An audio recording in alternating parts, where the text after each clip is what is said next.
ప్రతి సంవత్సరంలానే ఈ సంవత్సరం కూడా 2024 సంవత్సరంలో కూడా ఉస్మానియా యూనివర్సిటీ వార్తల్లోకి ఎక్కింది.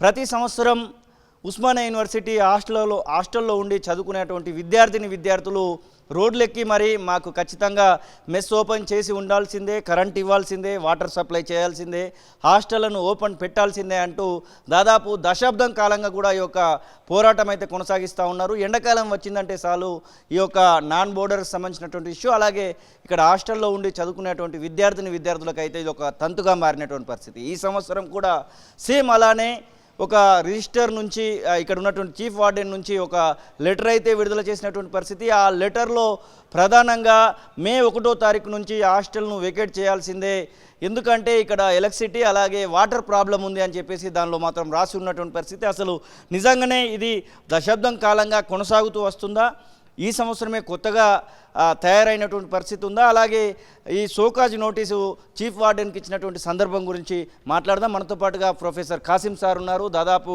2 దశాబ్దాలుగా ఇదే యూనివర్సిటీలో ఇక్కడ విద్యను బోధిస్తున్నటువంటి ప్రొఫెసర్ కాసిం సార్ ఉన్నారు. సార్, అసలు ఏమనిపిస్తుంది విద్యార్థులకు సంబంధించినటువంటి విషయంలో? మీరు ఒక ప్రొఫెసర్గా ఉన్నారు. ఈ విద్యార్థులు ప్రతి ఎండాకాలం వచ్చిందంటే రోడ్లు ఎక్కాల్సినటువంటి పరిస్థితి క్రియేట్ అవుతూ ఉంది. మామూలు సమయాలలో ఫుడ్ బాగాలేదని రోడ్లు ఎక్కుతున్నటువంటి పరిస్థితి, ఇక ఎండాకాలం వచ్చిందంటే వాటరు, ఎలక్ట్రిసిటీ కోసం రోడ్డు ఎక్కుతున్నారు. ఈ సంవత్సరం పరిస్థితి ఏంటి అసలు?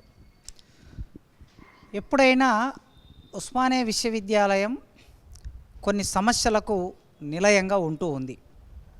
దీనికి కారణం ఏమిటి అంటే ఈ రాష్ట్రాన్ని పరిపాలించిన పాలకులే దీనికి కారణం. ఇక్కడ హాస్టళ్ల కొరత ఉన్నది. ఈ హాస్టళ్ల కొరత ఉండటం మూలంగా ఎక్కువ మంది విద్యార్థులు అడ్మిషన్ తీసుకొని వాళ్ళు ఉండడానికి సౌకర్యం కల్పించాలంటే సరిపోయినటువంటి భవనాలు, గదులు లేకపోవటం మూలంగా ఏం చేస్తున్నారు? 5 మంచాలేసి 10 మందిని పడుకోబెడుతున్నారు. అమ్మాయిలు చాలామంది ఆ ప్రాబ్లం ఎదుర్కొంటున్నారు. అబ్బాయిల హాస్టల్లో కూడా ఇదే సమస్య ఉన్నది. కనుక అదనపు హాస్టళ్ళు కట్టవలసిన బాధ్యత ప్రభుత్వం మీద ఉన్నది. కానీ గత 10 సంవత్సరాలుగా, 15 సంవత్సరాలుగా, 20 సంవత్సరాలుగా ఈ యూనివర్సిటీకి నిధులు సరైన పద్ధతిలో కేటాయించకపోవటం మూలంగా ఆ సమస్య ఒకటి ఉన్నది. దానితో పాటు 200 మంది కెపాసిటీ ఉన్న ఒక హాస్టల్ నిర్మాణం చేస్తే 200 మందికి అనుకూలమైన బాత్రూమే ఉంటుంది, 200 మందికి అనుకూలమైనటువంటి వాటర్ సంపే ఉంటుంది, ట్యాంకర్ ఉంటుంది. కానీ దాంట్లో 400 మందిని పెట్టినప్పుడు సహజంగా సమస్య వస్తుంది. మెస్సులో వర్కర్లు అన్నం వండాలన్నా ఆ వంటగది సరిపోయినట్లు ఉండదు, ఇబ్బందులు తలెత్తుతాయి. 200 మందికి వడ్డించేది ఒకేసారి 400 మందికి వడ్డించాలన్నప్పుడు కూడా ఈ సమస్య వస్తుంది. కనుక వీళ్ళకు సప్లై చేసే నీటిలో సమస్య వస్తుంది, కరెంట్లో సమస్య వస్తుంది, వసతిలో సమస్య వస్తుంది, నాణ్యత కూడా సమస్య వస్తుంది. 200 మందికి వండే భోజనంలో 400 మందికి వండినప్పుడు సహజంగా కాస్త నీళ్లు పెరగటం అనేది, కూర, చారు, పప్పు నీళ్లుగా ఉండటము, బియ్యంలో క్వాలిటీ మారిపోవటం అనేది ఉంటుంది. దీనికి మొత్తం కారణం ఏమిటంటే ఈ రాష్ట్రాన్ని గత 10 ఏళ్ళుగా పరిపాలించిన బీఆర్ఎస్ ప్రభుత్వం, అంతకన్నా ముందు 20 ఏళ్ళుగా పరిపాలించిన కాంగ్రెసు, టీడీపీ ప్రభుత్వాలు ఉస్మానియా విశ్వవిద్యాలయాన్ని గాలికి వదిలేసి దీనికి బడ్జెట్ కేటాయించకపోవటమే దీనికి కారణం. ఇప్పుడు కూడా అదే సమస్య వచ్చింది. ఈ సమస్య అనేది తెలంగాణ రాష్ట్రం వచ్చిన తర్వాత తెలంగాణ రాష్ట్రంలో ఉన్న ఉస్మానియా విశ్వవిద్యాలయాన్ని ఆక్స్ఫోర్డ్ స్థాయిలో మేము అభివృద్ధి చేస్తామని చెప్పి గత ముఖ్యమంత్రులు మాట ఇచ్చారు. మరి ఆక్స్ఫోర్డ్ స్థాయి అభివృద్ధి కాకపోగా నిన్నటికి నిన్న అమ్మాయిలు రోడ్డు మీదకి వచ్చి మాకు నీళ్లు లేవు అని ధర్నా చేశారు. మొన్న ఒక ఇంజనీరింగ్ కాలేజీలో సెమినార్ పెడితే ఆ సెమినార్కి వచ్చే అమ్మాయిలు ఎందుకు లేట్ వచ్చారమ్మా, సెమినార్ స్టార్ట్ అయింది అని అంటే, నీళ్లు లేక మేము స్నానం కూడా చేయలేదు, ఇప్పటి వరకు వెయిట్ చేసి కొన్ని నీళ్ళు వస్తే ముఖం కడుక్కొని వస్తున్నాం తప్ప స్నానాలు కూడా చేసి రాలేదు అని చెప్పే పరిస్థితి ఉన్నది. అన్ని హాస్టల్లో ఇదే సమస్య ఎదుర్కొంటున్నారు విద్యార్థులు. మరి ఈ సమస్య పరిష్కరించవలసిన ఒక సందర్భం యూనివర్సిటీ అధికారుల మీద ఉన్నది, రాష్ట్ర ముఖ్యమంత్రి మీద ఉన్నది. ఉండకపోగా ఉస్మానియా విశ్వవిద్యాలయంలో ఏ సమస్య వచ్చినా కూడా ఇది రాష్ట్ర స్థాయి సమస్యగా మారుతుంది. రాజకీయ నాయకులు కూడా దీన్ని ఏం చేస్తున్నారంటే రాజకీయం కోసం వాడుకోవాలని ప్రయత్నం చేస్తున్నారు. ఆనాడు ముఖ్యమంత్రి కేసీఆర్ గారు 10 సంవత్సరాలు ఆయన ముఖ్యమంత్రిగా పనిచేశారు. 10 సంవత్సరాల కాలంలో ఉస్మానియా విశ్వవిద్యాలయంలో ఉన్న ఉద్యోగులకి జీతాలు ఇవ్వడం కోసం తప్ప ఒక్క పైసా ఏమైనా అదనంగా ఈ యూనివర్సిటీకి ఇచ్చాడా అంటే ఇవ్వలేదు. బ్లాక్ గ్రాంట్ ఇవ్వలేదు, కన్స్ట్రక్షన్ కోసం ఇవ్వలేదు, వసతులు కల్పించడానికి ఇవ్వలేదు, విద్యార్థులకి ఫెలోషిప్ కోసం ఇవ్వలేదు. 2 సంవత్సరాలుగా ఇప్పటికీ స్కాలర్షిప్లు రాక పెండింగ్ ఉన్నది గవర్నమెంట్ దగ్గర. ఆ పెండింగ్ డబ్బులు వస్తేనే కదా యూనివర్సిటీకి హాస్టళ్ళకి కూరగాయలు సప్లై చేసేవాడు ఉంటాడు, బయట నుంచి వాడు బియ్యం సప్లై చేసేవాడు ఉంటాడు, నూనె పప్పులు సప్లై చేసేవాడు ఉంటాడు. వానికి నెల నెల డబ్బులు ఇవ్వకపోతే ఎట్లా సప్లై చేస్తాడు ఒక వ్యాపారస్తుడు? వానికి డబ్బులు ఇవ్వాలంటే యూనివర్సిటీ దగ్గర డబ్బులు ఎక్కడ ఉంటాయి? గవర్నమెంట్ స్కాలర్షిప్ ఇస్తేనే కదా. నెలకి 1500, 2000, 2500 గవర్నమెంట్ ఇవ్వాల్సిన డబ్బు నెల నెల ఇక్కడికి వస్తే ఈ డబ్బును తీసి వాళ్ళకి ఇస్తారు. దాని వలన వాళ్ళు నాణ్యమైనటువంటి వస్తువులు సప్లై చేస్తారు. 2 సంవత్సరాలుగా గతంలో ఉన్న ప్రభుత్వం స్కాలర్షిప్లు ఇవ్వకపోవటం మూలంగా చాలా బిల్లులు పెండింగ్లో ఉన్నాయి. మరి ఇప్పుడు కొత్త ప్రభుత్వం వచ్చి ఇప్పటికి డిసెంబర్లో వచ్చింది, 4 నెలలు కంప్లీట్ అయింది. మరి 4 నెలలు కంప్లీట్ కాగానే ఇమీడియట్గా మీరు యూనివర్సిటీ ఏ సమస్యలు ఎదుర్కొంటున్నాయి అని పరిశీలించి వెంటనే ముఖ్యమంత్రి గారు, ఉప ముఖ్యమంత్రి గారు, విద్యాశాఖ మంత్రి అయితే లేడు ఇప్పటి వరకు, కనుక ముఖ్యమంత్రి ఉప ముఖ్యమంత్రి దీనికి బాధ్యత వహించాలి. వాళ్ళిద్దరూ మీకు స్కాలర్షిప్ రాలేదు కదా తెలంగాణలో ఉన్న గవర్నమెంట్ యూనివర్సిటీలకు అని చెప్పి ఒక 5 కోట్లో 10 కోట్లో లేకపోతే ఒక 100 కోట్లో రిలీజ్ చేయొచ్చు కదా. రిలీజ్ చేయలే. వాళ్ళ వైపున రిలీజ్ చేయకుండా ఇక్కడ కరెంటు షార్టేజ్ వలన, నీళ్ళ షార్టేజ్ వలన హాస్టళ్ళు మూసివేస్తున్నాము అని ఒక ప్రకటన రాగానే కేసీఆర్ గారు దాన్ని ట్వీట్ చేశారు. కేసీఆర్ గారు మాజీ ముఖ్యమంత్రి కనుక ఆయన ట్వీట్ చేయగానే, ఆయన మాట్లాడగానే, ఖమ్మం సభలో మాట్లాడగానే అది రాష్ట్ర వ్యాప్తమైన ఒక న్యూస్గా మారిపోయి వెంటనే ఇప్పుడున్న ఈ రాష్ట్ర ముఖ్యమంత్రి రేవంత్ రెడ్డి గారు, ఉప ముఖ్యమంత్రి బట్టి విక్రమార్క గారు స్పందించారు. బాగానే ఉన్నది. అంటే మీకు విశ్వవిద్యాలయాన్ని రాజకీయం చేసుకోవడం కోసం ఉందండి. ఉస్మానియా విశ్వవిద్యాలయం అంటే జ్ఞాన సంపన్నమైన విశ్వవిద్యాలయం. ఇక్కడ ప్రపంచ స్థాయి పరిశోధనలు చేస్తున్నటువంటి ప్రొఫెసర్లు ఉన్నారు. మొన్న ఉద్యోగాలు గురుకుల కళాశాల, గురుకుల junior college, degree college teachers పోస్టులు పడితే 6,000 పోస్టులకు పైగా ఫిలప్ చేస్తే మొన్న మేము ఒక ఆర్ట్స్ కాలేజీలో సన్మానం చేశాము. 200 మంది విద్యార్థులు ఒక ఆర్ట్స్ కాలేజీ నుంచి ఉద్యోగాలు పొందారు. ఈ ఆర్ట్స్ కాలేజీలు ఉండేది 700 మంది విద్యార్థులు ఉంటారు ప్రతి సంవత్సరం చదివేవాళ్ళు. 700 మందిలో 200 మంది ఉద్యోగాలు సంపాదించారు. అట్లే సైన్స్ కాలేజీలో, ఇంజనీరింగ్ కాలేజీలో అన్ని చోట్ల ఉద్యోగాలు సంపాదించేవాళ్ళు. అంటే మెరిట్ కలిగిన విద్యార్థులు యూనివర్సిటీలో ఉన్నారు, మెరిట్గా బోధించే అధ్యాపకులు యూనివర్సిటీలో ఉన్నారు. ఈ యూనివర్సిటీలో ఈ మేధా సంపన్నమైనటువంటి ఈ స్థలాన్ని మీరు రాజకీయం కోసం వాడుకుంటున్నారు. దయచేసి నేను కేసీఆర్ గారికి, రేవంత్ రెడ్డి గారికి చెప్తున్నది ఏమిటంటే ఈ విశ్వవిద్యాలయం నుంచి మీరు రాజకీయం కోసం విశ్వవిద్యాలయాన్ని వాడుకోకండి. ఇక్కడ విద్యార్థి సంఘాలని బయట ఉన్న రాజకీయ నాయకులు ప్రోత్సహించకండి. మీకు అనుకూలమైనటువంటి విద్యార్థులను కొద్ది మందిని సమీకరించుకొని మీరు సంఘాలు పెట్టి మీ బర్త్డేలు చేయించుకోవడానికి యూనివర్సిటీ కేంద్రమా? మీ బర్త్డే రోజు ఫ్లెక్సీలు వేలాడదీయడానికి యూనివర్సిటీ కేంద్రమా? ఎన్నడూ లేదండి ఈ వాతావరణం. నేను ఇక్కడ 30 ఏళ్ళ నుంచి ఉన్నాను విద్యార్థిగా, అధ్యాపకుడిగా. ఈ వాతావరణం రాజకీయ నాయకులకి బాగా ఊదేటటువంటి ఒక పరిస్థితి ఆంధ్ర యూనివర్సిటీలో ఉండేది, నాగార్జున యూనివర్సిటీలో ఉండేది. కానీ ఓయూలో నేను ఎన్నడూ చూడలే. ఈ తెలంగాణ ఉద్యమం వచ్చిన తర్వాత ఈ 10 ఏళ్ల కాలం నుంచి ఇది కొనసాగుతున్నది. ఏదో మంత్రి బర్త్డే ఉంటే ఇక్కడ కేక్ కట్ చేస్తారు. ఏం సంబంధం యూనివర్సిటీకి? నీవు ఒక సెమినార్ పెట్టు, ఒక మేధో చర్చ చేయి, ఒక ప్రజా సమస్య మీద మాట్లాడు, దాంతోపాటు మాట్లాడంతో పాటు ఒక వ్యాసం రాయి, ప్రభుత్వానికి అసమ్మతి ప్రకటించు, నీ నిరసన ప్రకటించు. అది ఉండాలి. కానీ రాజకీయ నాయకులు ఎవ్వరు కూడా విశ్వవిద్యాలయాన్ని తమ ప్రయోజనాల కోసం వాడుకోవద్దని ఈ సందర్భంగా నేను ఇదే సందర్భంలో నిన్న బట్టి విక్రమార్క అలాగే పొంగులేటి శ్రీనివాసరెడ్డి మాట్లాడుతూ ఉస్మానియా యూనివర్సిటీలో ఎలాంటి ప్రాబ్లమ్స్ లేవు అంటూనే ఈ చీఫ్ వార్డెన్ ఎవరైతే ఉన్నారో చీఫ్ వార్డెన్కి ఒక షోకాజ్ నోటీసు కూడా ఇచ్చినటువంటి సందర్భం ఉంది. అబద్ధపు ప్రకటన చేసినందుకు, అబద్ధపు లేఖ రిలీజ్ చేసినందుకు అని చెప్పేసి. నిజంగానే ఇప్పుడు ఇక్కడ చీఫ్ వార్డెన్ తప్పుగానే చేశాడా, లేదు అంటే వీళ్ళు చెప్పినటువంటి ఇక్కడ కరెంటు, ఎలక్ట్రిసిటీ అలాగే వాటర్ సప్లై కరెక్ట్గానే ఉన్నాయా? అయితే ఇది రొటీన్గా జరిగే ఒక ప్రక్రియ. ఇప్పుడు బలి పశువును చీఫ్ వార్డెన్ చేస్తున్నారు. చీఫ్ వార్డెన్ కానీ లేదా ఒక ఇక్కడున్న అధికారులు ఎవరైనా సరే వీసీ రిజిస్ట్రార్ ఆదేశాలు లేకుండా ఏ కింది అధికారి స్వతంత్రంగా నిర్ణయం తీసుకోవడానికి వీల్లేదు. కేవలం అకాడమిక్ విషయాలు మాత్రమే, అకాడమిక్స్ పాఠాలు ఎట్లా చెప్పాలి, టైం టేబుల్ ఎట్లా ఉండాలనేది ప్రిన్సిపాల్, హెడ్స్ కూర్చొని మాట్లాడుకుంటారు. ఇది తప్ప యూనివర్సిటీలో పరిపాలనపరమైన నిర్ణయం తీసుకోవాలంటే వీసీ రిజిస్ట్రారే చెప్పాలి. వాళ్ళిద్దరి ఆదేశాలతోనే చీఫ్ వార్డెన్ ఆ పని చేస్తారు. అంతకు మించి ఇప్పుడు ఏం చేస్తున్నారంటే బట్టి విక్రమార్క గారు, ఆయన యూనివర్సిటీలో చదువుకున్నారు, సెంట్రల్ యూనివర్సిటీలో, ఈ రాష్ట్రానికి ఉప ముఖ్యమంత్రిగా ఉన్నారు. ఆయనకు తెలియదా విశ్వవిద్యాలయాలు ఎట్లా నడుస్తాయో? ఏ అధికారి అయితే ఆర్డర్ ఇచ్చాడో వెంటనే అధికారికి షోకాజ్ నోటీసు ఇవ్వమని ఎట్లా చెప్తాడండి? యూనివర్సిటీకి అధికారి ఎవరంటే రిజిస్ట్రార్, అఫీషియల్ అధికారి. యూనివర్సిటీలో ఏ పేపర్ బయటికి రావాలన్నా రిజిస్ట్రార్ పేరు మీద బయటికి వస్తుంది. ఆ రిజిస్టర్ పేరు మీద వచ్చే ఆర్డరే అధికారికమైన ఆర్డరు. ప్రభుత్వానికి వెళ్ళినా లేదా ప్రభుత్వం నుంచి వచ్చే ఆర్డర్లు మాకు ఇవ్వాలన్నా రిజిస్టర్ పేరు మీద వస్తాయి. కనుక రిజిస్టర్ పేరు మీద రావాల్సిన ఆదేశానుసారం జరిగినటువంటిది ఒకటి. ఇందులో ప్రతి సంవత్సరం ఇప్పుడు మీ చేతిలో ఉన్నది 2023 నోటీస్. అది 2023 నోటీస్ ఉంది. అది 2023 మే 18వ తారీఖు నాడు ఆ నోటీస్ ఇచ్చారు. అప్పుడు ఏం మెన్షన్ చేశారు? అందులో కరెంటు నీళ్ల కొరత వలన హాస్టళ్ళు వెకెట్ చేయవలసిందిగా విద్యార్థులకి సూచిస్తున్నాము అని మెన్షన్ చేసిండు. నిన్న వచ్చింది నోటీసు చీఫ్ వార్డెన్ పేరు మీద. ఆనాడు వచ్చింది చీఫ్ వార్డెన్ పేరు మీద వచ్చింది, ఈనాడు వచ్చింది చీఫ్ వార్డెన్ పేరు మీదే వచ్చింది.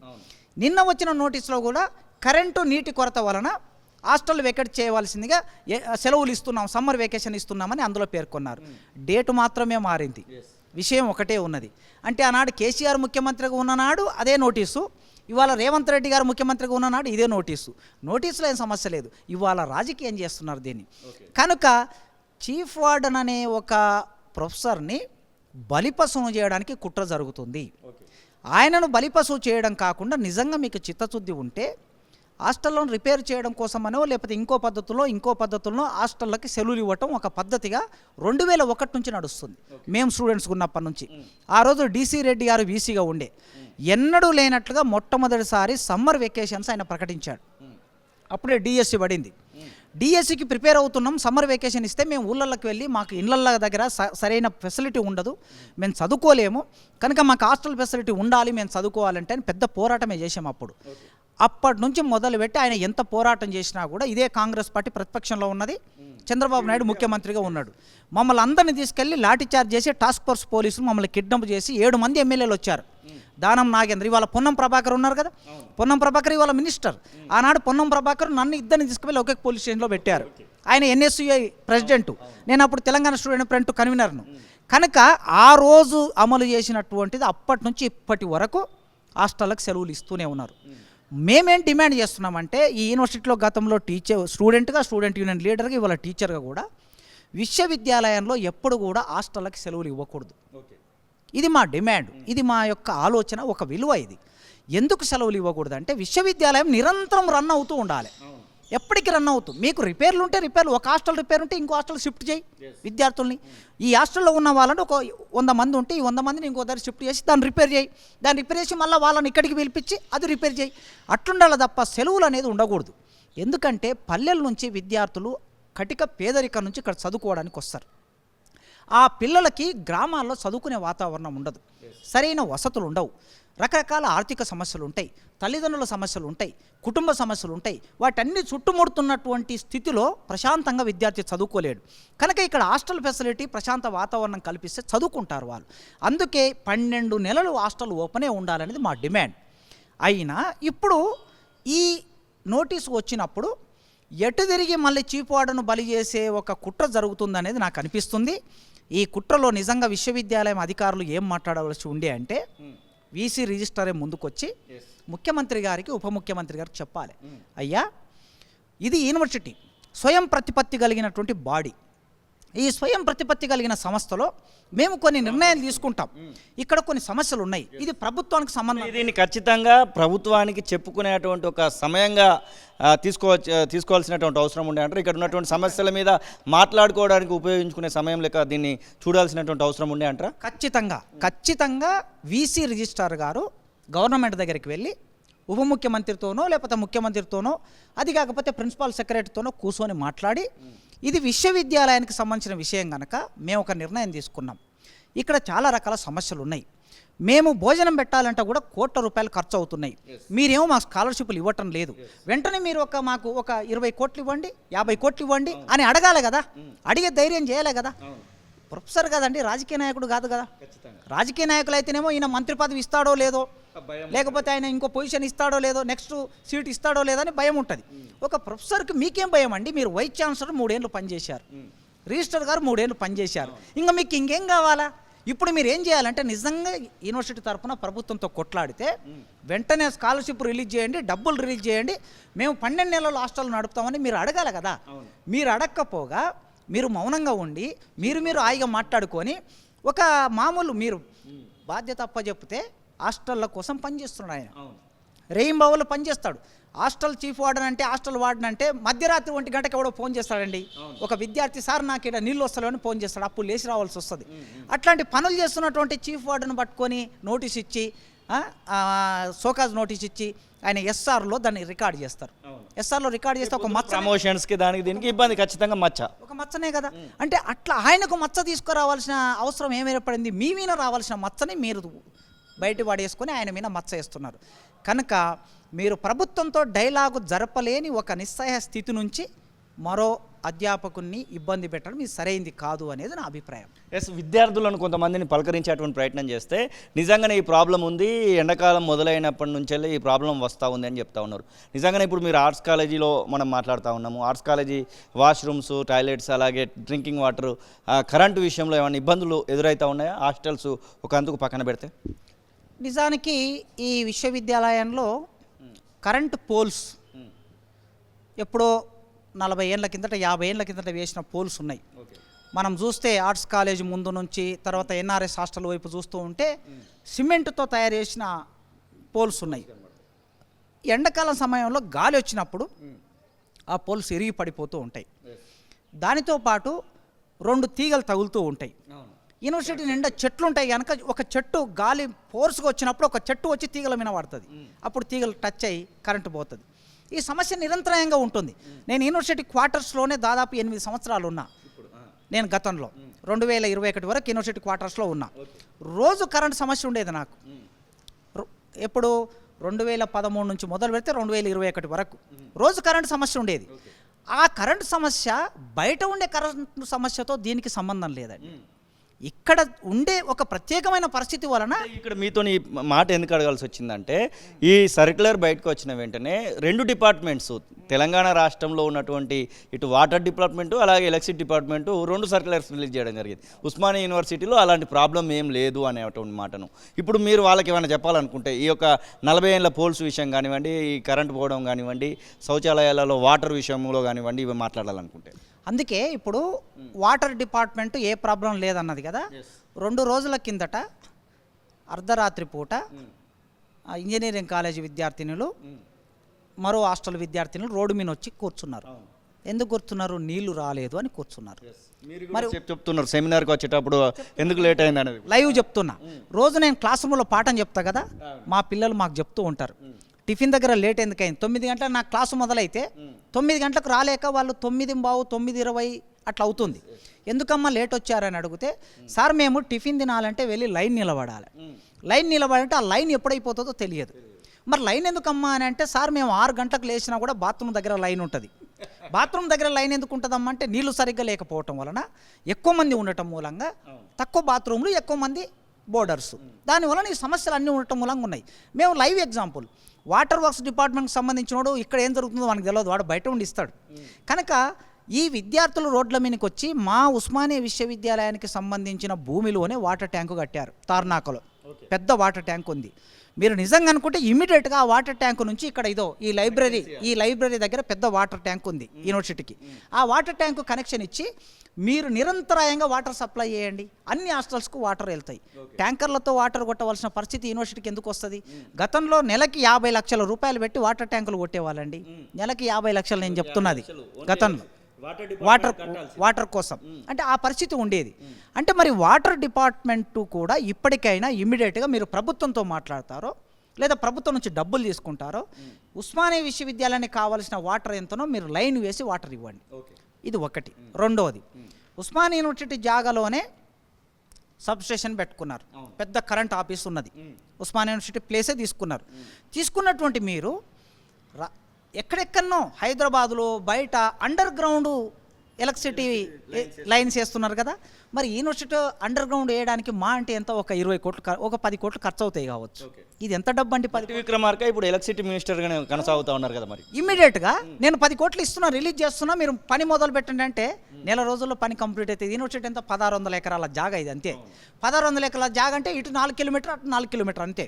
4 కిలోమీటర్ వేరియేషన్లో ఎలక్ట్రిసిటీ లైన్స్ వేయడం అనేది ఎంతసేపు, నెల రోజుల పని వాళ్ళు అనుకుంటే వేయండి. మీరు ఈ సందర్భంగా దీన్ని రాజకీయం చేయకుండా సమస్యని పరిష్కరించాలి అనే చిత్తశుద్ధిని ప్రదర్శించండి మీరు, అంతే తప్ప దీన్ని రాజకీయాల వైపు వాడుకోవద్దని ఒక ప్రొఫెసర్గా యూనివర్సిటీలో ఉండే ఇది విద్యాలయం అంటే విద్యకి కేంద్రంగా ఉండాలి, నాలెడ్జ్కి కేంద్రంగా ఉండాలి, 1000 ఆలోచనలు సంఘర్షించి 100 పూలు వికసించాలి అనే పద్ధతిలో ఉండాలి తప్ప దీన్ని ఇంకో రూపంలో మళ్లించొద్దని నేను విన్నపం చేస్తున్నా. Thank you sir. ఇది ప్రొఫెసర్ కాసిం సార్ చెప్తున్న మాటలు. ఖచ్చితంగా ఉస్మానియా యూనివర్సిటీలో ఈ ప్రాబ్లం చాలా ఏళ్లుగా కొనసాగుతూ ఉంది. ఈ ప్రాబ్లంను సాల్వ్ చేయాల్సినటువంటి బాధ్యత ప్రభుత్వాలే తీసుకోవాల్సినటువంటి అవసరం ఉంది. ఇక్కడ కేసీఆర్ అయినా ఇప్పుడు ఉన్నటువంటి రేవంత్ రెడ్డి అయినా ఖచ్చితంగా ఉస్మానియా యూనివర్సిటీ పైన ఒకవేళ చిత్తశుద్ధి ఉన్నట్టు ఏది ఉంటే ఇక్కడ రావాల్సినటువంటి రియంబర్స్మెంట్లని అలాగే యూనివర్సిటీకి సంబంధించినటువంటి బాండ్స్ని అన్నింటిని కూడా క్లియర్ చేస్తే ఉస్మానియా యూనివర్సిటీ నుంచి మంచి విద్యార్థులు మంచి పౌరులను మేము బయటికి తీసుకురాగలుగుతాం అనేటువంటి ఆశాభావన అయితే వాళ్ళు చెప్తూనే ఇంకా చాలా విషయాలను కూడా చెప్తున్నటువంటి పరిస్థితి. ఖచ్చితంగా ఈ విషయాన్ని పరిగణలోకి తీసుకొని ఎలక్షన్స్ తర్వాత అయినా దీనిపైన ఉస్మానియా యూనివర్సిటీ డెవలప్మెంట్ పైన ఒక రివ్యూ ప్రభుత్వం చేస్తుందని అయితే తొలివెలుగు అలాగే ఇక్కడ ఉన్నటువంటి విద్యార్థులందరూ కూడా ఆశాభావం వ్యక్తం చేస్తున్నటువంటి పరిస్థితి. కెమెరా పర్సన్ సతీష్తో కలిసి శ్రీనివాస్, తొలివెలుగు, ఉస్మానియా యూనివర్సిటీ, హైదరాబాద్.